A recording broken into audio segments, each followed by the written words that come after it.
Olá, pessoal, tudo bem com vocês? Espero que sim. Hoje nós vamos falar sobre transitividade verbal. Esse conteúdo, ele muitas vezes é visto no sétimo ano, então talvez vocês já tenham visto isso. Mas está no conteúdo programado para o oitavo ano, então eu vou passar para vocês, ok? Então, transitividade verbal, vamos lá. Primeiro a gente vai começar falando sobre essa resenha. Né? O que é uma resenha, para a gente começar a conversar? Uma resenha, assim, de modo muito resumido, é um gênero textual, tá? Assim como nós estudamos tantos outros gêneros textuais, assim como a gente falou sobre o conto, assim como a gente pode falar sobre o e-mail, sobre a carta, sobre o bilhete, sobre a aula, sobre que mais? Uma mensagem do WhatsApp. Tudo isso é gênero textual. Nós estudamos isso em sala de aula ainda e eu já reforcei aqui várias vezes para vocês. É muito importante que vocês saibam o que é gênero textual. Gênero textual é todo texto em uso, faz parte de um gênero. Né? Quando a gente utiliza o texto, seja falando ou escrevendo, nós vamos incluir esse texto num gênero textual. E o gênero nada mais é do que textos que possuem padrões de estrutura que são relativamente estáveis, possuem uma estrutura relativamente estável e tem um propósito, tem uma função comunicativa específica. A resenha é um gênero, então, que busca fazer o quê? De certo modo, poderia dizer que ela busca dar uma opinião sobre um produto. Então é muito comum você ter resenhas de livros, resenhas de filmes, de séries, mas além disso você vai achar aí resenhas de aparelhos celulares, resenha de secador de cabelo, resenha de maquiagem, que é o quê? A pessoa vai lá, testa esse produto e aí vai dar a sua opinião. O que é uma resenha nesse caso que nós temos aqui? Nesse caso, é uma resenha de um livro. E o livro se chama Metamorfoses. Deem uma olhada aqui na capa do livro. Metamorfoses é um livro que não foi escrito por um autor em específico, mas sim organizado pela Heloísa Prieto. Né? Ela organizou os textos que tem dentro desse livro, com ilustrações de Sérgio Com. As pessoas que fizeram parte deste livro são as que estão aqui. A Ana Miranda, a Ana Lago, a Heloísa Seixas e o Ricardo Azevedo. Ah, mas tem mais dois, exatamente. Tem o Ovídio e o Franz Kafka, que eles não participaram da elaboração desse livro. São outros escritores já muito consolidados, né, na literatura mundial e que a Heloísa Prieto retirou parte dos textos deles para colocar aqui neste livro, tá? Então é sobre esse livro que é essa resenha. Vamos dar uma lida na nossa resenha e aí vocês vão ver que tem algumas lacunas, ou seja, palavras faltando. Mas tudo bem, depois a gente vai entender por que essas palavras estão faltando. Pessoal, eu espero que não esteja gravando um barulho de alarme. Se tiver, gente, eu sinto muito. Né? Tem uma construção aqui do lado do prédio onde eu moro que tem um alarme que toca o dia inteiro. Eu não aguento mais. Mas, enfim, vamos lá. Textos bastante variados de fantasma, humor negro, entre homenagens e reflexões, falam mutações que a vida nos impõe. Tá? Então, aqui é a pessoa fazendo a resenha. A resenha tem muito essa característica de trazer informações que resumem a obra que está sendo analisada, traz informações técnicas, né? E essa resenha em si é um pouco mais simples. Geralmente, a resenha vai trazer que ano que foi lançado, qual é a editora, quantas páginas tem, quanto custa o livro, quando foi lançado, tá? Traz algumas informações técnicas que são importantes. Essa resenha é uma resenha mais simples e ela não traz isso aqui. Mas tudo bem. Então, vamos prosseguir. Esta antologia nasceu de uma espécie de jogo literário, como bem definiu sua organizadora, Heloísa Prieto, do qual participaram 4 escritores de renome: Ana Miranda, Ricardo Azevedo, Ângela Lago e Heloísa Seixas. Prieto sugeriu aos convidados a leitura de 2 textos sobre o tema de transmutação. Um trecho das Metamorfoses de Ovídio. Olha só, então por isso que a gente tem aqui esse texto do Ovídio, tá? Um texto que não é brasileiro. que é um texto mais famoso, um texto que chama Metamorfose. E tem também, não, vou só continuar falando aqui, né? Do Ovídio, obra escrita numa época que a narrativa se reportava a um tempo e espaços mágicos, nos quais cada ser continha a possibilidade secreta da transformação. E o primeiro capítulo da Metamorfose de Kafka. Kafka, né, um autor famosíssimo, e sua obra Metamorfose é mais famosa ainda, né? Uma obra que é um clássico da literatura mundial. Considerada por muitos a metáfora mais perfeita da condição do homem contemporâneo. Com base nessas leituras, eles criaram seus próprios contos. Vamos entender o que é que está dizendo até agora, perdão. Então, diz aqui que a Heloísa Prieto, ao organizar esse livro, ela convidou 4 autores e pediu para eles lerem 2 obras. A Metamorfose do Ovídio e a Metamorfose do Franz Kafka, pelo menos o primeiro capítulo, para que eles entendessem um pouco dessa ideia do que é metáfora e, com base nesses textos, eles tinham que produzir seus próprios contos. E são esses contos, então, que compõem esta obra.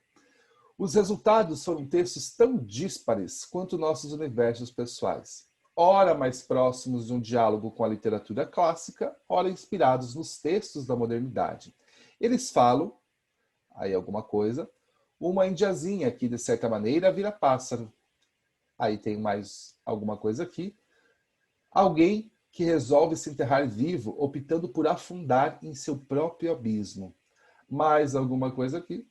Solidão de uma viúva mineira e sua paixão por gatos vira-latas, aparentemente inocentes. E até, alguma coisa aqui, Raul Seixas. Os contos são ilustrados e vêm acompanhados pelos 2 textos que serviram de inspiração.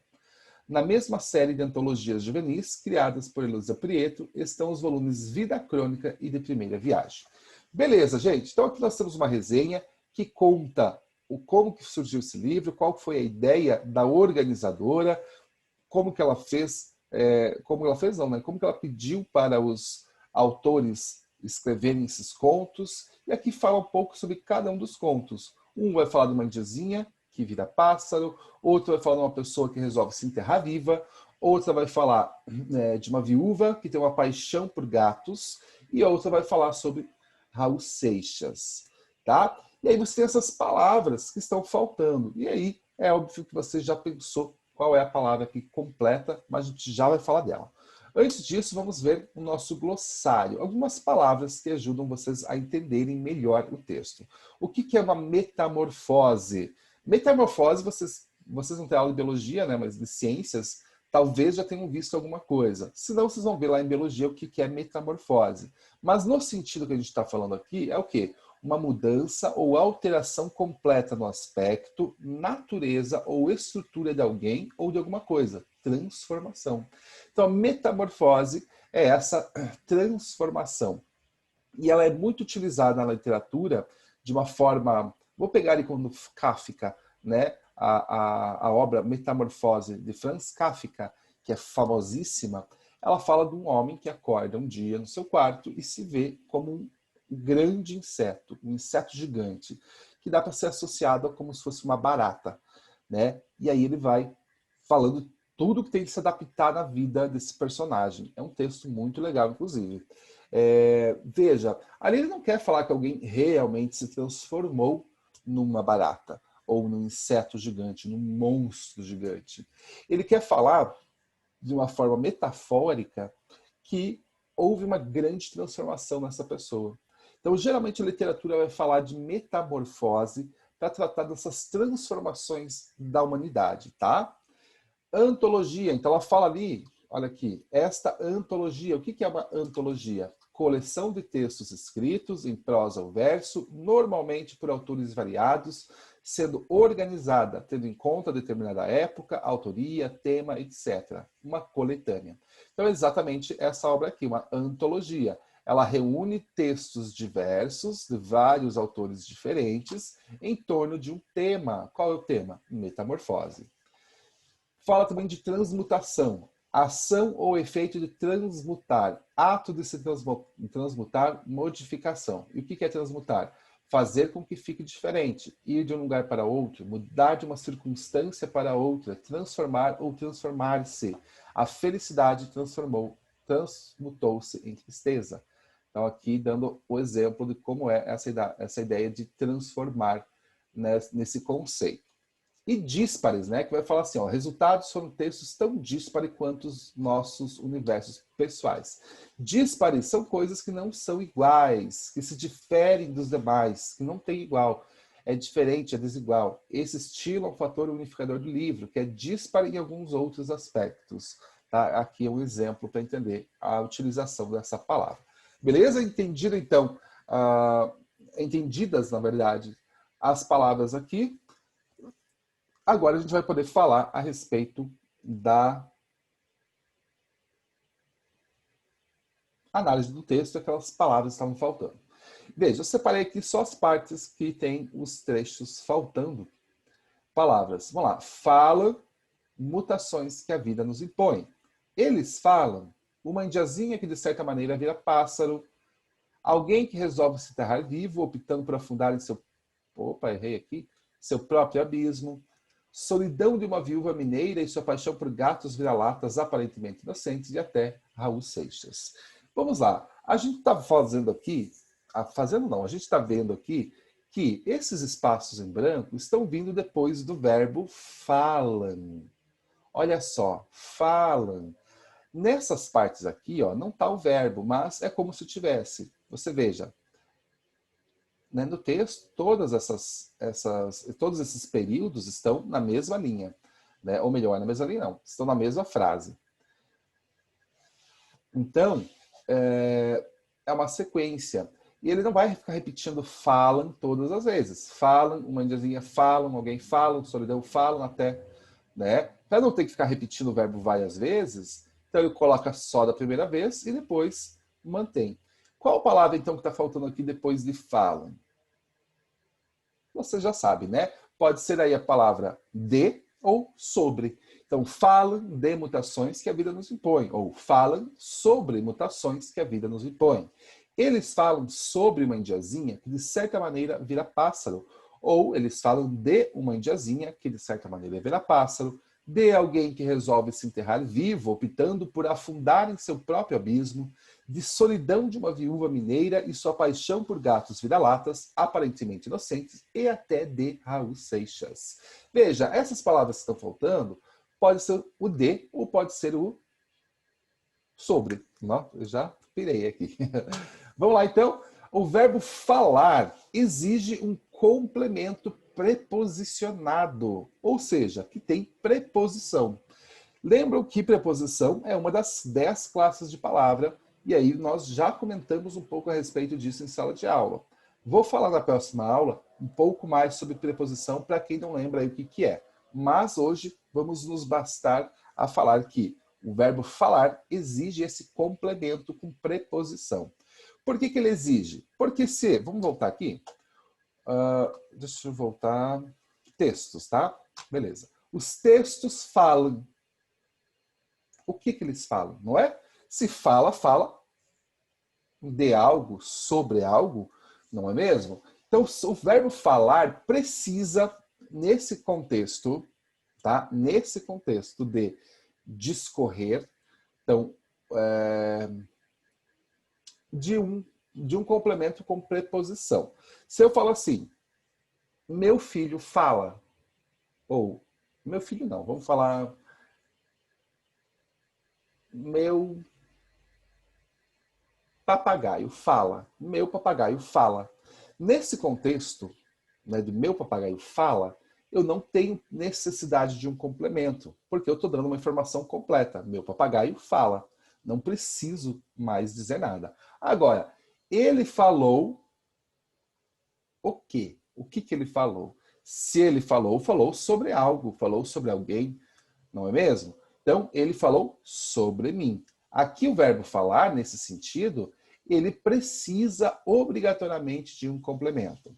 Ele falou sobre mim. E o sobre é uma preposição. O filme fala de uma menina com poderes mágicos. Então veja, se eu falo assim, o filme fala, falta alguma coisa para completar o sentido desse verbo falar. Então, um filme fala de uma menina com poderes mágicos. De é uma preposição. Assim como as palavras que a gente falou aqui, poderia ser de ou sobre, né? São preposições. Então, vejam, isso é transitividade verbal. A transitividade, ela indica a relação entre os verbos e os seus complementos. Então, os verbos podem ser intransitivos quando não precisam de complemento para fazerem sentido. Então, a gente vai ter verbos que não vão precisar de nada complementando para que façam sentido. Esses são os verbos intransitivos. E já os verbos transitivos necessitam de complementos. E eles são classificados em transitivos diretos. Então, os verbos transitivos diretos necessitam de complemento, que nós vamos chamar de objeto direto, mas não é preposicionado. Então, o objeto direto não tem preposição. Os verbos transitivos indiretos necessitam de complemento, que nós vamos chamar de objeto direto, que é antecedido por preposição. Ou seja, o objeto indireto apresenta preposição. Nós já vimos algumas antes. De, sobre. Transitivos diretos e indiretos necessitam de dois complementos. Um objeto indireto e um objeto direto. Tá? Isso, então, é a transitividade verbal. Não é difícil esse conteúdo, basta prestar um pouquinho de atenção e eu tenho certeza que vocês conseguirão entender melhor. Vamos ver os exemplos? Primeiro, o verbo intransitivo. O avião caiu. Veja, o avião caiu. Eu não preciso de uma palavra complementando esse verbo. Ele já possui um sentido completo. O avião caiu. Eu já consigo passar uma mensagem completa com isso. Se eu quiser, eu posso complementar. O avião caiu no meio do mar. Tá? Estou complementando. Vejam, deixa eu pegar aqui uma caneta. Veja lá, então, caiu, né? Eu já tenho sentido. Se eu quiser, eu complemento. Se eu quiser, eu não preciso, porque o verbo caiu já é um verbo completo. O mesmo acontece com o verbo morrer. Se eu falo meu cachorro morreu, eu não preciso dar mais informações para ter um sentido completo a partir desse verbo. É um verbo já completo de sentido, de significado em si. Eu posso dar detalhes. Meu cachorro morreu ontem à noite. Mas é opcional. Eu não preciso. O verbo morrer já é completo. Se eu quiser, eu dou detalhes. Então, vejam lá. Morreu ontem à noite. Meu cachorro morreu atropelado. Meu cachorro morreu de tão velho que estava. Vejam, tudo isso são complementos que eu estou dando, mas que eles não são obrigatórios. O verbo morrer não exige nenhum complemento para fazer sentido. Então, por isso que esses verbos são chamados de intransitivo. Óbvio que não existem só esses dois verbos intransitivos, existem vários. Aqui nós estamos vendo exemplos. Importante vocês entenderem o conceito. Vamos dar uma olhada no transitivo direto. Eu comprei. Se eu digo para vocês assim, pessoal, eu comprei, fica faltando uma informação, porque o verbo comprar exige um complemento para fazer sentido. Quem compra, compra alguma coisa, não é mesmo? Olha lá. Quem compra, compra alguma coisa. Então, veja só, essa alguma coisa é o meu objeto direto, um celular novo. E aqui eu não tenho preposição. Eu vou ter aqui um artigo, né? O artigo um, artigo indefinido masculino. Opa! Mas não vou ter uma preposição. Então, quem compra, compra algo. Será que eu consigo escrever? Ah, é tão ruim escrever com o mouse aqui. Quem compra, compra... Nossa, gente, é horrível, né? Mas tudo bem. Vamos lá.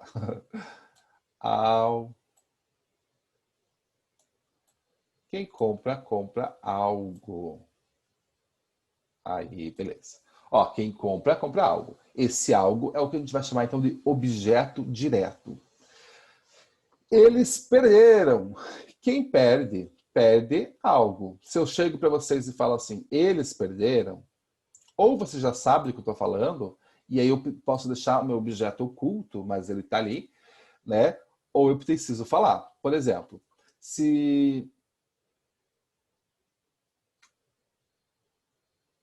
o time da sala de vocês foi competir nos jogos intersalas. E aí eu chego na sala para quem não estava jogando e falo, gente, eles perderam. Vocês sabem, eles perderam o quê? Perderam o jogo, né? Porque quem perde, perde algo. Quem perde, perde algo. Nesse caso, você pode perder alguém também, né? Perdi meu irmão. Pesado, né? Mas enfim, você pode usar. Perdi algo, perdi alguém. Então, eles perderam o dinheiro. O que eu ia falar? É isso, né? Então, o dinheiro é o objeto direto do verbo perder, nesse caso aqui. Então, quem perde, perde algo. Veja, tem o. O é artigo definido, não é preposição. Por isso, então, que eu vou chamar esses dois objetos de objetos diretos, porque eles não têm preposição. Agora vejamos o verbo transitivo indireto. Ele gosta. Se eu chego para vocês e falo assim, ele gosta.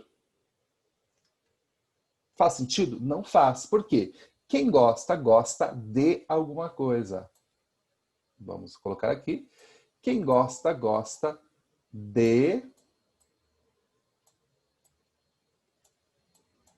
algo. Quem gosta, gosta de algo, gosta de alguma coisa. Gente, terrível, né? Mas dá para entender. De algo. Então, quem gosta, gosta de algo, gosta de alguma coisa. Esse de aqui, ó, ele vai parar onde? Ali na frase. Né? E esse de é uma preposição. Veja, nós já vimos que preposição é de... Ah, não, aqui é de também. Desculpa, então é isso mesmo. De e sobre, né? Então, quem gosta, gosta de. Então, nesse caso, ele gosta de dançar. Como eu tenho essa preposição aqui no meu objeto, no meu complemento do verbo, eu vou chamar ela de indireta. Né? Eu vou chamar isso, então, de objeto indireto do verbo, porque tem preposição. Vamos para o próximo. Nós fomos ao estádio. Quem vai, vai a algum lugar. Tá? Quem vai, vai a algum lugar. Nossa, mãe. Algum lugar. Que horror. Mas tudo bem. Quem vai, vai a algum lugar. Então, veja, que lugar que ele vai? Ao estádio. E aqui, gente, algo muito interessante. Que como eu tenho esse substantivo aqui, que exige um artigo, que é no caso o, eu vou ter ao. Né? Eu junto a preposição a com o. Agora, se fosse algo feminino, por exemplo, nós fomos praça. Como que ficaria? Ao praça? Não, a praça. E é por isso que, nesse caso, quando é feminino, eu vou utilizar o a com crase. Porque eu junto, ao invés desse aqui, que eu coloco a, o, porque é masculino, se fosse feminino aqui, como praça, seria a. Mas eu não posso falar, nós fomos a praça. Como a gente não precisa repetir dois as, a gente junta eles, forma uma crase, tá? Mas não é assunto para agora, é só uma curiosidade. Depois, outra hora, a gente fala melhor sobre isso. Então vamos lá, nós fomos ao estádio. Então, ao estádio é o objeto indireto do verbo ir. Nesse caso, está conjugado como fomos, tá? Porque quem vai, vai a algum lugar. E esse a é uma preposição. E também há os verbos transitivos diretos e indiretos. Veja, eu devolvi os livros à bibliotecária. Então, veja, quem devolve, devolve algo